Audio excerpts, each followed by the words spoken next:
Hello, Craig. Hello, Colin. We are talking about a new movie. Can you believe it, Craig? When's the last time we did that? A year ago? No, we talked about Mario a couple weeks ago, schmuck. But this time we're Well, talking about. I thought you meant new movie, not a sequel, not a prequel. Oh, that's true. That's true. But we're talking about Project Hail Mary, which has been kind of the rave recently. Everyone's talking about how great it is. And of course, what made my junk ears perk up is that the guy who wrote the original book was talking trash about Alex Kurtzman in his Star Trek era. Then he did walk it back, but that made me have a respect for this author named Andy Weir. But this is about the movie. So, Craig, what did you think of Project Hail Mary? I thought it was good. I mean, everyone's saying it's good. It's a good movie. I think it's positive. It's entertaining. Got good visuals, good sci-fi. A lot to like. Yes, I was surprised how good it was because I did hear everyone saying how good it was, but I didn't know anything about the movie. I didn't even know what it was about. So when you said it was good, I watched it and I thought it was really great too. It's fun, it's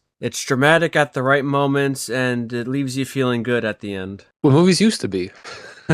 Yeah, how far away that is now. So Craig, what did you like? Let's start with that. Well, I think the thing that everybody likes about the movie is Grace and Rocky. So yeah, I didn't know anything about Rocky that he would come across an alien in the movie. I had no idea. So I was a little surprised that that was happening, and I guess that's my fault because I don't think I even saw a trailer. I think I saw the poster and that was it. This is also directed by Phil Lord and Christopher Miller, and they've done a lot of quality movies. They've done obviously the 21 Jump Street. They've done Cloudy with the Chance of Meatballs, the Lego Movie. So the movie was in good hands, and I don't think I really have any negatives if I'm being honest. Maybe, as you'd probably think, that it's a little preposterous with what they introduced with this bacteria that could eat, what was it, the sun, right? And they didn't really specify what in the sun. Maybe the book delves into it, but the sun's a giant fusion reactor. It's mostly hydrogen, I believe. So I don't know what it'd be doing. Is it just eating hydrogen? Yeah, I guess. If it's making the sun go away, But then they were saying that it eats or breathes in CO2. I'm assuming that's not possible. Yeah, it's mostly hydrogen and helium because that's the next element. Oh, okay, okay. So I don't know how it eats the sun and it's eating CO2. 'Cause remember, then they had the scene where they breeded an astrophage, and I think they had to have more CO2 in the atmosphere to do that. I feel like you would remember better than me. Well, point is, don't worry about the some of that part of it. It's a little silly, but just go along with it. Yeah, so do you have any negatives? And we'll go back to our positives. I guess the only negatives were some of the science at the beginning was a little silly, but like the Petrova line, I don't think it would travel in an arc like that. And again, some of that was a little silly, I think but when it comes to that stuff, I didn't mean to interrupt. As long as it kind of sounds did. believable, I think I'll give it a pass. And maybe you're probably thinking none of that's believable, doesn't sound believable. But to me, a novice, it does sound a little believable, I guess. They're not doing anything crazy that it's blatantly defying any kind of basic science. Well, yeah, it's not what they do in the new modern Star Trek shows. Yeah. They have rules and then they sort of follow them. And I think it's at least interesting that they set up this astrophage thing that could. It's pretty bad that it's eating the sun because it's going to kill life. And it may not be an imminent threat, but they said, I believe, it was 30 years. Everything would be over, right? Yeah, and apparently it wasn't just affecting our sun, it was affecting, I think, every sun they could find, which again is a little silly, but I think they said, because I did, after I saw the movie, I did look this up because it said that what was it, the sun that they went to is not real, but it's, God, what was it? I thought it was based on a real play, or no, Rocky's planet I Tau think might be real. Ceti, Tau Ceti. Oh, maybe it was. Okay, is that where Rocky's from? Yes. Yes, Tau Ceti. And yeah, I think they said it's hypothesis. Is it a real star? What was I? Oh, I don't know what I was talking No, about no, then, no. Craig. Tau Ceti was the sun or the star they go to that for some reason is not being affected by the astrophage. Rocky is from a different planet. Oh, Look at okay. now. Oh yeah, they call him Iridian because that's the name of the star system, the Iridiani star system. So yeah, those exist. Probably obviously they're not being eaten alive by some microorganism. I'd hope not. That'd be terrifying. I think what's interesting too is that obviously the whole premise is that it's a suicide mission for him. And then Ryan Gosling's character Grace, he has amnesia in the beginning and he's slowly remembering, or at least the audience is learning everything leading up to his not even reluctant mission. You find out that he didn't even have a choice in doing so. They wanted to use him because they said he's very smart and knows about the astrophage. So they knock him out and then they, against his will, just put him on the ship. It was horrible. Yeah, because people were saying the lady, the whatever her leader of that mission was, Project Hail Mary, were saying how ruthless she was, but she never came across as ruthless. I mean, she came across as calm, almost knowing when she's doing is not pretty, but she has to get the job done. Like, Well, yeah, the fate of all life on Earth is at stake. And then we find out it's the fate of life everywhere because that's where Rocky he shows up too. Which by the way, Rocky is awesome. everyone loves Rocky. Yeah. I I'll I tell you wish my they'd name favorite him scene. Rocky. And I don't know if this is your favorite scene, but my favorite scene is after they establish that since when they're talking to each other, that Grace gives Rocky this voice translator because they set up words very scientifically, like, oh, this chord, because he originally speaks in like musical chords. And then he translates that, and so he can have a machine. And then there's the part where they have a plan, I believe. And then Rocky tells Grace that he will give him some of his stuff because Grace says it's a one-way ticket for him and that he's not supposed to be returning. And then Rocky says, it'll only add some years to my journey, but please use mine. And that almost it got some tears in my eye. I didn't cry.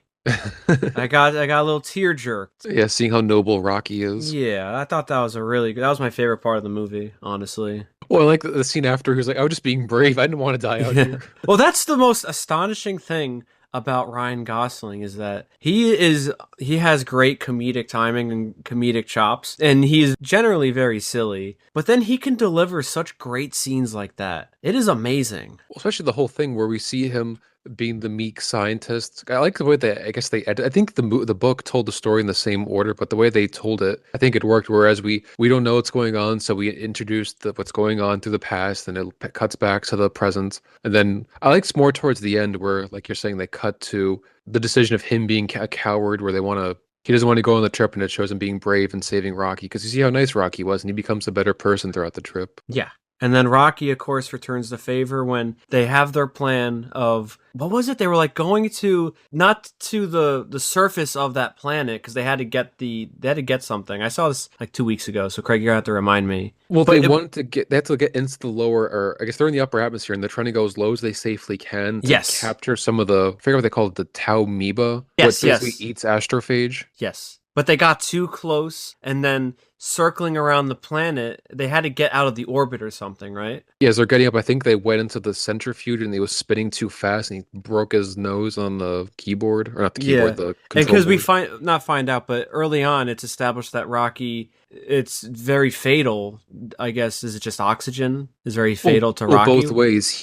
I forget what he was in, but it was really hot gas because when he touched something from Rocky, like he's sending through the little airlock, I suppose, he touched it. It was really hot when he touched it. So he need time to cool off. I'm Yeah, assuming Rocky, he requires different gases and probably pressures to be in his environment. yeah. So Rocky breaks out of his little thing that his little exosuit essentially that they made for him, and he sacrifices himself to save Grace. And I will admit because I was so attached to Rocky, I read the ending because I couldn't. I did not want Rocky to die. I was that attached, Craig. To Can you this little believe rock. that? I just wish it Yeah. wasn't named Rocky because I keep thinking of Patrick Starr's Rock Rocky. Oh. But yeah, obviously Rocky was great. And that's the thing with great storytelling is that they can make you attached to literally an animated rock creature. And I felt Rocky was so great. I felt for him. And again, there's that my favorite scene where he says he'll do this for Grace, and they're working together. They're becoming friends. I It's think so it was great. funny when he was trying to give, I guess, diaries to see the progress of how things are going. Oh, he And can because hear Rocky everything. can hear through echolocation of the vibrations, nowhere is safe in the ship for him. So he's hearing Yeah. everything he says. Yeah, it I was wish so they great. went into a little more about Rocky. I know Rocky was the star, but I still wish we got more from him because the book says they cover a little bit more about Rocky. Ah, okay. You know what they say about Rocky? Well, they say that he was, I guess, smarter in the book because his species. Again, I didn't read the book, so I could be wrong, but they're saying they have very, very excellent memory, so they are really good at math. Essentially, they can memorize almost anything they do, any math equation. So he's very, very good at math. And they said he was more of an engineer, just constantly building equipment for Grace. Oh, okay. Well, they don't portray Rocky as dumb because this intergalactic alien is able to do space travel. So, Well, he made comments that not that they're dumb, but they're ignorant because if they can only see through vibrations, they're not really, I guess they don't have great knowledge of the electromagnetic radiation because they can't see it or experience it. but wasn't That's that why, what Rocky was deadly to him? Was there some kind of radiation, or no? Am I just lying? no, he said the reason why Rocky's crew dies because they were exposed to some sort of radiation in the ship, and since they weren't aware of it, they died. And because where Rocky was Oh, located in engineering, he was safer from it. Right, right, okay. And I guess they're long lived too. They said Rocky's been away for 160 180, years. yeah, 160, 180. A Rocky species don't know about relativity because they went near the speed of light. I don't think he realized that when you travel near the speed of light, time works differently. So they're smart, but they have some gaps in their knowledge. Well, they're not NASA, Craig. No, but it just things that when you travel faster, you think that maybe if they're good at math, they might have discovered that. Again, it's because they're not good at everything, and they're probably good at other stuff that we're not aware of. I forget because again, just watching also Star Trek, and when I get bored at work, I would look up stuff about space and how it works and whatnot, and it's just so fascinating, but also so terrifying. How big and empty it is. Yeah, how scary it is, and yeah, how big and empty it is at the same time, and how honestly, not I want to say fruitless, but just traveling, and then it looks like you're going thousands and thousands of miles per hour, assuming you're not going light speed or anything like that, and then it looks like you haven't moved an inch. Yeah, I mean that's the same thing with even Earth. It's all relative. Yeah. Like when you're driving your car, you're going 80 miles an hour and What are it you, doesn't feel Miles like it. Garrett? Well, on the highway. No, I'm kidding. Well, he drives like that in the neighborhood. Like that's deadly. I'm driving where I'm supposed to be driving that speed. Yeah, yeah. And I know the movie is 156 minutes long, but honestly, to me, it didn't really feel that long. I don't know if you felt the same. I was actually very engrossed in the movie. And I can't really say a movie recently has had my full attention quite like that, or I cared a lot about the characters. I feel like the movie could have was almost too short because the ending felt rushed a bit. Yeah, a little bit, I guess. There's if you say like one little Chink negative, in the armor, right? yeah, the ending felt a little rushed. How because it said in the book they went a lot more detail about how they bred the Talmiba and the mistake they made. Because remember they kind of brushed over the mistake and then they immediately saved Rocky Yeah. because Rocky's ship was going to be infected and destroyed. Yeah, because he has to make a decision. Well, he couldn't do both essentially. He could either go back to Earth, or because he knows Rocky's gonna die, he could save Rocky. So he decides to save Rocky because he grew so attached to him. That's my boy Rocky. And then he sends all the stuff about the amoebas on a probe back to Earth, and it'll take like probably what they say like 6 years to get there. Something like that as they go near the speed of light to get home. Yeah. Now, this is probably a very dumb question. It has nothing to do with the movie, but going the speed of light is not possible yet, right? At least for human crafts. You can approach it because they're saying in the movie that the I'm just talking about real astrophage life, not the movie. Because I know they did establish that the astrophage is able to. it's so energetic that you can Yeah, go that it was fast. like a crazy power source. What's called energetic materials. Yeah, well, whatever, nerd. But is that possible in real life? Getting even close to that? I don't think it is. Theoretically, but Well, no, like practically. practically no, we're not there yet. Okay, okay. Because I know Voyager goes like 40,000 miles, maybe more, maybe a little less. 40,000 miles an hour. I don't know. Yeah, It's so fascinating to me. I know they use gravity to escape, and that can give them some velocity, and then That's why they do those slingshots around planets. yeah, it's used the natural gravitation to give them speed, but you need fuel essentially, and it's very hard to have fuel to get that far. There's not many materials that energetic enough to get you to that speed. We'll go back to the movie, but did you read that they said the Voyager this November is going to approach one light day away from Earth? Light day? Light day. How far is that? It's I know it's in the AUs. 173 AU. So how far is that? Is that by Jupiter? It's way past that, Craig. Pluto's at 39. I guess it depends on the orbit, though, but. I thought light year was like the sun to Pluto. Is it? Some Star Trek fans we know if we don't even know basic space travel. Well, I mean, it doesn't really matter.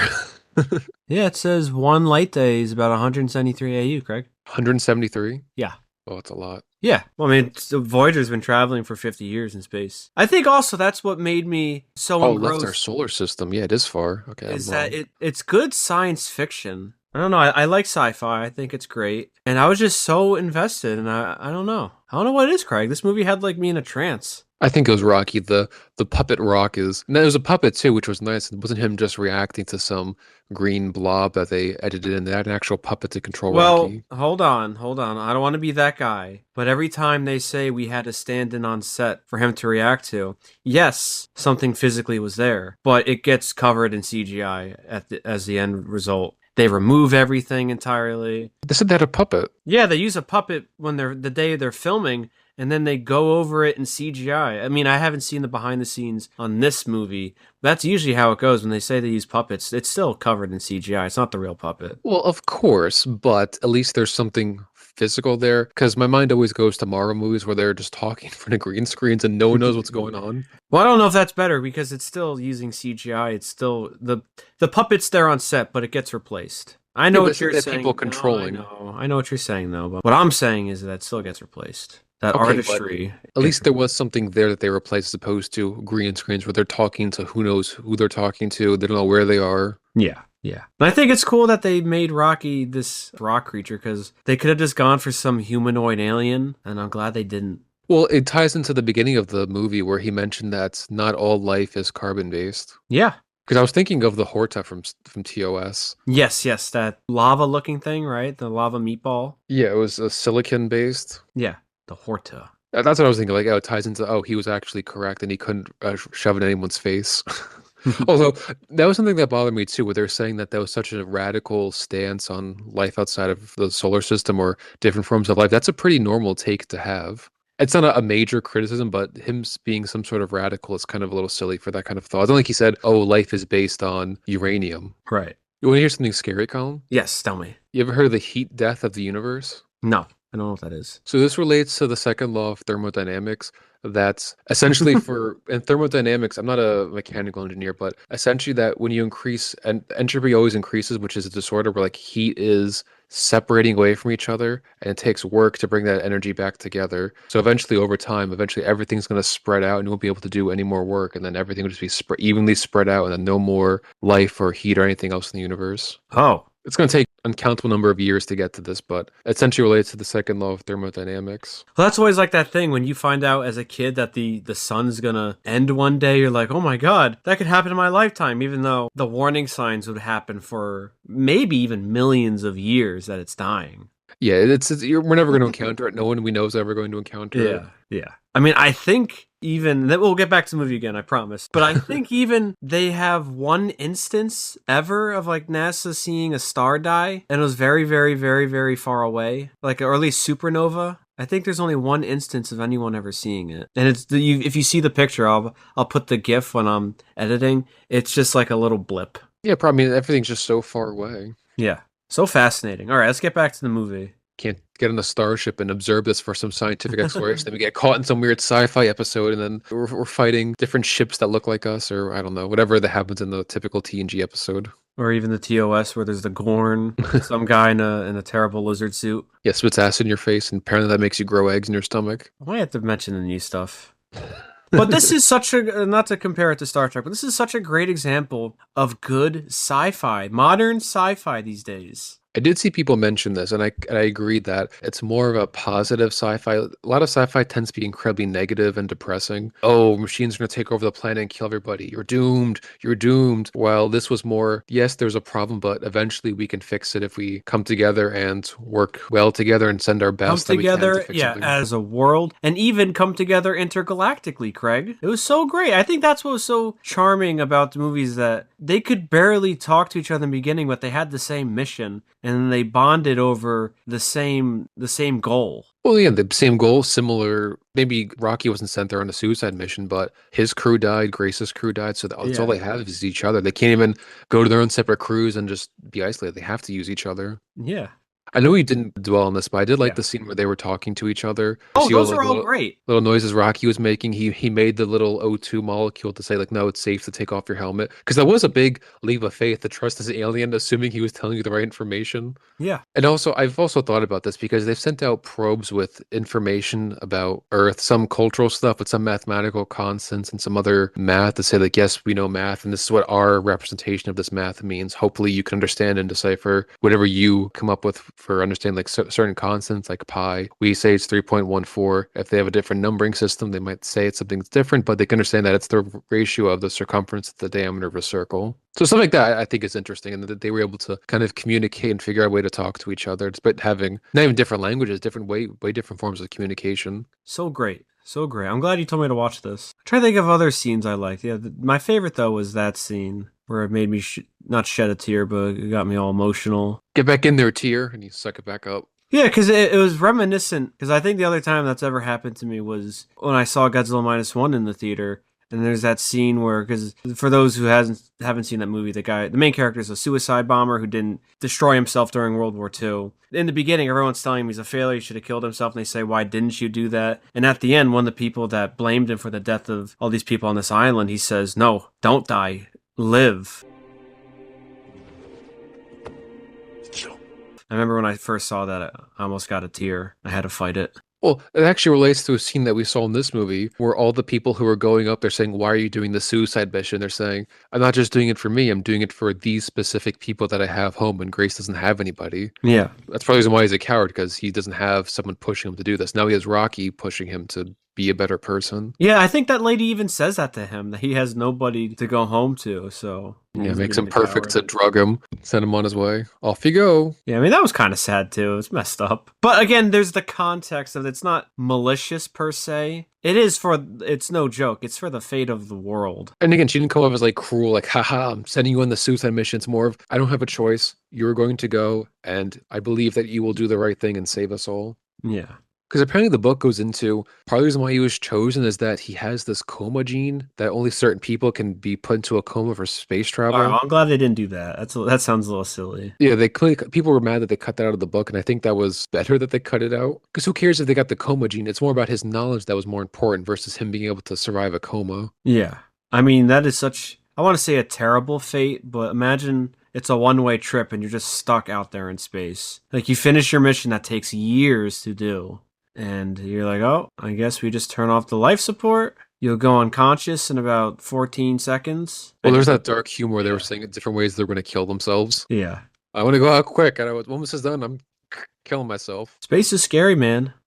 But there was one other difference in the book that I saw, which I think the Did book, you get all this from like an IGN video? I looked it up. I said, Oh, well, okay, what were the okay. differences? I thought No. IGN top 10 differences Well, they only cover between. nerd stuff, right? Is this Oh, that's nerdy enough for true. them? Well, sci-fi used to be more nerdy, but then I don't know what happened to it. Well, the difference when people were into sci-fi, they had to be actually good at math and know some of these Well, things. It then maybe not so shifted to much geek good in stuff. math, but I think it's more of All life is math. there's that, well, that too, but there's that interest, and that it's scientifically rooted in some reality, at least, where it's plausible. A lot of it was plausible. It wasn't ridiculous. Yeah, like modern Star Trek or Yeah, I Star think that Wars. was always the difference. Well, Star Wars isn't sci-fi. That's Yeah, but silly. like they said they are, so I'm taking a pot shot. Yeah. Yeah, modern Star Trek, absolutely no sci-fi at all whatsoever. Yeah, they're too busy blowing up planets and whatever. Big black ships and evil men. Doomsday weapons. No doomsday weapons in this movie, although unless you count astrophage. That's another difference. Oh, I was going to say the difference that I like before you threw me Yes. off track. Sorry. So one thing the movie does better versus one thing the book does better, and they're back to back. When Grace gets taken to Rocky's planet, At the end, right? Rocky's people informs them that the probes got there and then they were able to lower or save their son. So Grace knows his mission was a success. But the book also didn't show the perspective of Earth. I like that they showed Earth was, again, it froze over because the sun was dimming, and it showed the woman. What's her name? The woman. It I guess Ava is. Strat. Yeah, Eva Strat. That she found the probes and she was happy to put her faith in him. So I like that they showed both. One had there was in both scenes in either adaptation. One showed Grace's perspective, one showed her perspective. I wish they showed both, that he was happy his mission was as a success, and then showing her that she was right to have her faith in him, that she wasn't this monster people like to say she is. Well, did the book also end with him? Because he always wanted to be a teacher, and they always mention that in the beginning.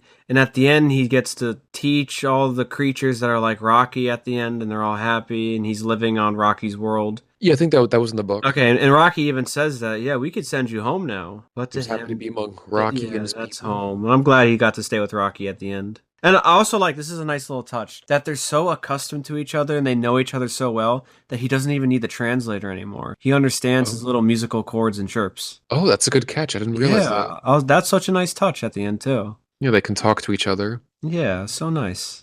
I I'm guess gonna one get this other. movie on Blu-ray, Craig. Movies I like, I get on Blu-ray. I'm getting this on Blu-ray. Yeah, I think it's a worthy addition to the collection. What are you gonna say? I interrupted you yet again. Yeah, Khan gets off to interrupting me. But another difference was apparently when Grace gets knocked out and Rocky tries to save him, Mm-hmm. Grace then wakes up and saves Rocky, and he burns his arm trying to save Rocky. People are saying that would have been a good moment for Grace to save him. He does try to save him, but Well, he literally saves his life at the end too. Yeah, I like the fact that he does the bigger sacrifice later, where he really Was sacrifices that everything he in the has to get book to too, Rocky. where he makes the choice, where he couldn't do both, go to I, Earth and then save Rocky? Was that in the book too? I don't think, again, I didn't read the book, but I don't think it was a choice. I think he just saved Rocky because he had enough fuel to get there. I don't think he could have gotten home. Okay. So it was almost like he felt obligated because, well, I'm going to die anyway. I might as well save him, as opposed to the difficult choice of my survival versus his survival. Yeah. So I like that they made that choice because that felt more impactful. He really stepped up and did the right thing for Rocky. Yeah, he could have just tucked the coward's way out and be like, "All right, nice knowing you, Rocky." Which is why I like when they intercut that scene with him basically trying to be a coward and not go on the mission, and they intercut that with him being brave and saving Rocky. Good Yeah. editing. And him frantically, he finds Rocky's ship, which I think I don't remember what they said. It took like weeks to catch him, right? Yeah, trying to intercept the ship because he figured, well, Rocky might. That's the thing too. You said space is big, and there's not like Star Trek scanners, so you have to be extremely precise to find Rocky. That's Yeah, probably and he some wasn't a luck. pilot too. There's so many things in the beginning. Remember where the main console control had that automated voice and it says the whatever this is the pilot's in, and he would say, "I'm not a pilot." Yeah, and Rocky was teasing him for his poor piloting skills. Yeah, but I guess that's one thing. I mean, I don't want to see like a 14-minute scene, each minute representing a day. Like I get it. You want Grace to find Rocky, and you can't really express how long that search is. But Yet how it's essentially finding a needle in a haystack the size of continental America. yeah, I mean, for me, not even so much knowing the science, but understanding, even if it's a little bit about how big space is, Like you're even off how like a long tiny everything percent of a takes. degree. Yeah. Well, even the accuracy trying to intercept them. This isn't a two-dimensional space. This is a three-dimensional space. So being off and you're using distances that are, you said, astronomical units, which are billions of kilometers. Being off by even a tiny percent of an angle is going to get you far off target over a long distance. And plus, you're also going incredibly fast. One little slip up, you could just crash into a ship and kill both of them. I mean, unless Rocky was going a lot slower, but I don't know. Yeah. Doesn't matter, though. That's not a nitpick. That's just me thinking about it. Realistically, probably would never be able to find Rocky, but No, I know, but you know what? He found him, and then that nice reunion moment they had where he was banging on the wall trying to get Rocky to come down there. oh, another scene that was not in the book but in the movie where they actually see inside a Rocky ship. Apparently, in the book they never really talk about it. So this Oh one is yeah, I them thought that seeing was inside of the cool. ship. Yeah. Not what I would have imagined, but interesting. Well, it's always that idea of what an alien, how foreign they are to us, because I don't know, we're so used to the little gray men running around, the gray aliens. Abducting cows. Yeah, abducting cows like that, destroy all humans game. But yeah, I don't know. I thought it's a cool design. It's nothing like a humanoid alien. I think that's what was so cool about Rocky. Because this isn't slight towards Star Trek because they lacked budget back then in the 60s. So they were very limited to what they could portray as aliens. And they occasionally would have like the Horda, which was pretty cool. But Well, my difference is if Rocky can only communicate through echolocation or using vibrations in the air, which technically what we use, but we don't visualize it the same way. I just imagine it would have looked different. It looked like there was almost like musical strings all across the ship. Granted, I saw the movie like 3 weeks ago, so I could be yeah. misremembering some things, No, no, but you were right. It was all like that. So that's probably how he just like taps it and he can see. yeah, maybe that's the quick way to send a message off the ship. You tap it, and then, oh, this line's being tapped, and they have perfect memory, apparently. It's like a spider.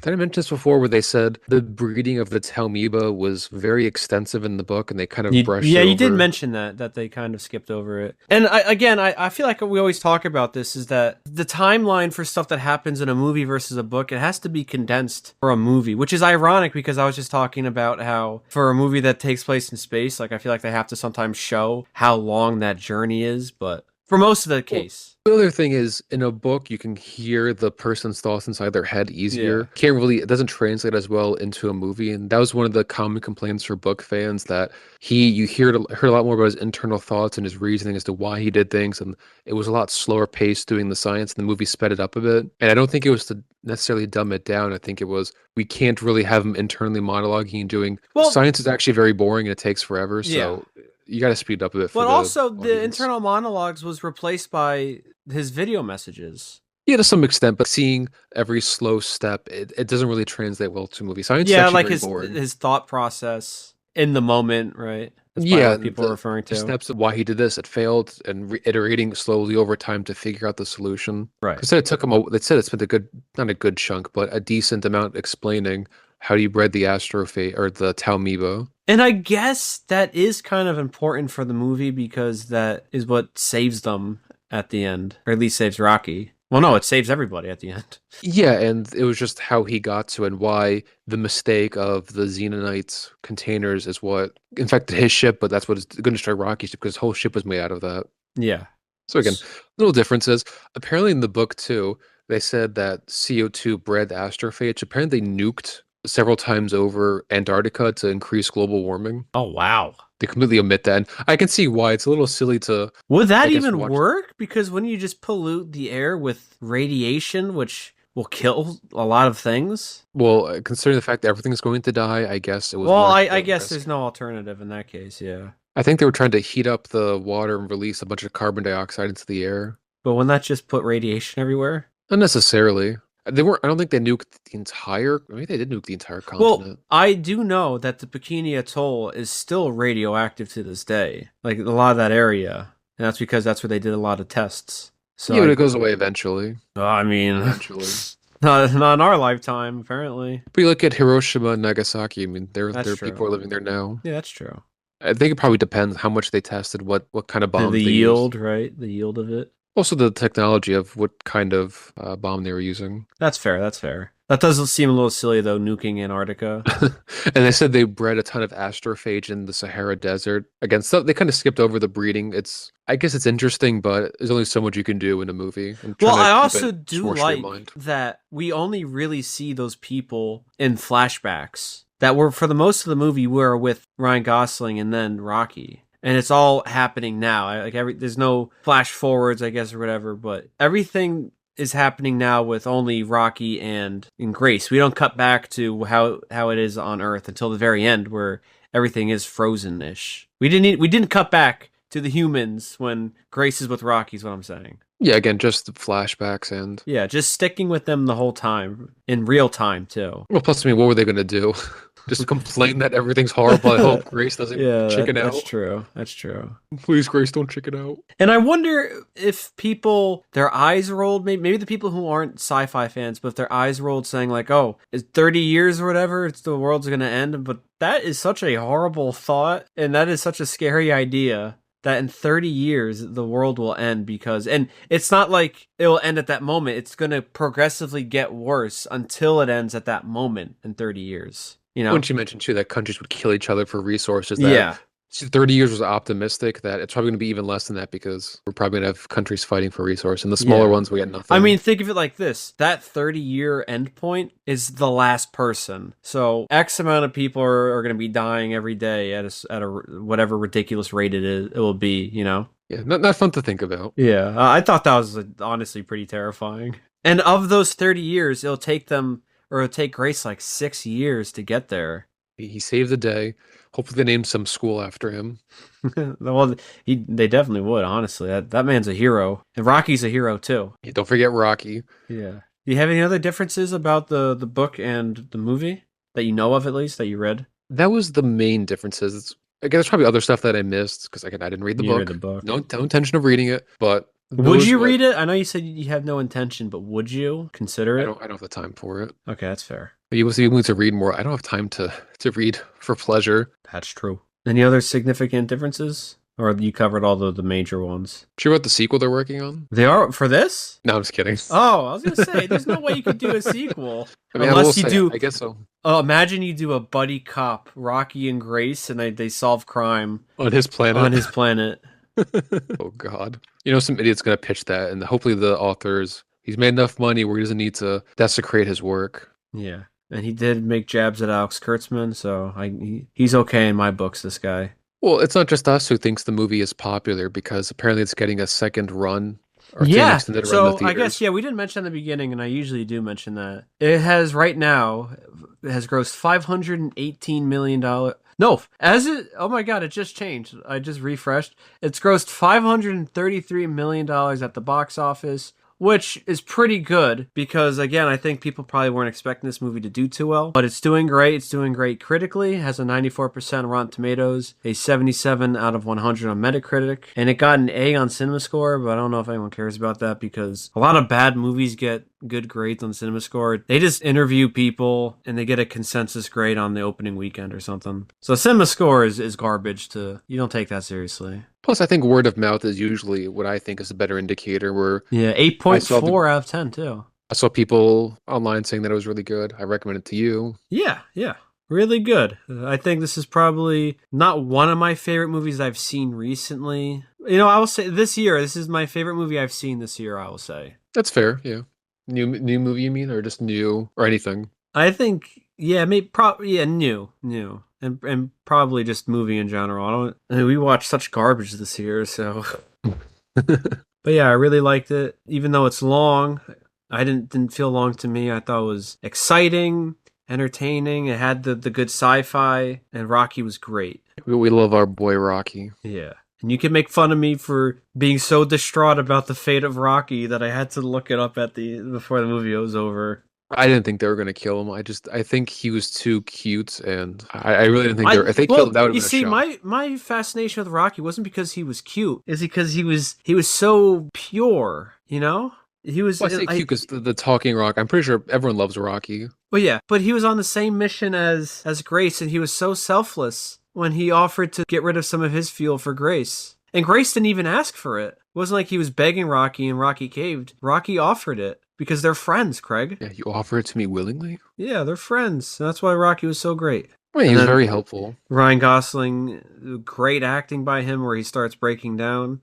Do you have anything else, Craig, for Project Hail Mary? No, I thought it was a really, really, really good movie. Yeah. They don't make them like they used to anymore. Yeah. And one last thing, too, before we end, because connection to Star Trek, I think they did say the Andy Weir guy did pitch something to Star Trek, or he pitched something to Paramount, and it got rejected, so that's what kind of prompted him to kind of make fun of Alex Kurtzman. So I think Alex Kurtzman's deal is going to be done at CBS. It's not getting renewed. So they should have this guy work on something for Star Trek, because he is a big Star Trek fan, Andy Weir. Did you see his quote of what he said? I did see it, yeah. All modern science fiction TV and shows have all been heavily influenced by the original Star Trek, except for the current batch of Star Trek shows. Yeah, I did see that, yeah. That's just dropping a nuke on Kurtzman and his cronies. Yeah, well, let's not talk about him and his filth and poison this great review of Project Hail Mary, Craig. Let's not do that. I just think it's funny that everybody who seems like Star Trek gets pushed away from Star Trek and they hire these losers. Yeah. And this would be a great Star Trek episode, too, this whole premise. Yeah, it's got all the makings of a classic sci-fi episode. That's why I think it's so good. It's them befriending an alien culture to help them. Could you just imagine Kirk? No, Kirk would have been perfect for that book. Remember he talked about where people said they liked that Grace in the book would say what he was thinking? And imagine Kirk doing that. He makes chirps. Why? They're both trying to outact each other, and Kirk does all of his over-the-top stuff. It must be echolocation. Rocky, you only see sound, right? And he has the computers like, Mr. Spock, is it possible that all the classic William Shatnerisms? Yeah. This has been a great Star Trek episode, but it is a great sci-fi movie. I love it. I'd say check it out. It's getting a second run at the theater because it's exceeding all expectations. So, yeah, I would recommend it, Craig. That's funny. They say exceeding expectations. This is a really good movie. Like, what were their expectations? I guess I'm just saying for the box office, because it is doing exceptionally well. Yeah, you think, well, like what Ryan Gosling said, if you make good movies, people will come see them. He did say that, and I don't think anyone believes that's a controversial statement. That is true. It is controversial because most people who work on stuff hate their audience. Yeah, that's true most of the time, because there are a lot of good movies that did fail financially, then got second lives through reruns or even on VHS, DVD, whatever. So I would say that's true about 75% of the time. We should watch Interstellar next. Do you want to? I've never seen it. Really? Yeah, I'd never seen it. But I think a good sci-fi movie. Yeah, I think since having seen TOS last year, I have a new appreciation for sci-fi. So I think I would want to watch that. I had no interest beforehand, but I think, yeah, I could watch that. Yeah. We'll talk about that one day. It's another classic sci-fi movie. I guess we'll decide talk later which one you'd like more. Yeah, we'll do that. Any other final thoughts, Craig, about Project Hail Mary? No, I mean some of the sci-fi in the beginning's a little kooky, but it's all in all a good movie with great characters. Yeah, I loved it. I don't know if I really have any serious nitpicks or anything I didn't like about it. I loved it. I recommend it. Well, Craig, with that being said, though, this has been the Unbiased Opinion, where everyone's opinion is biased except ours. I'm Colin, Craig. and we will see you next time.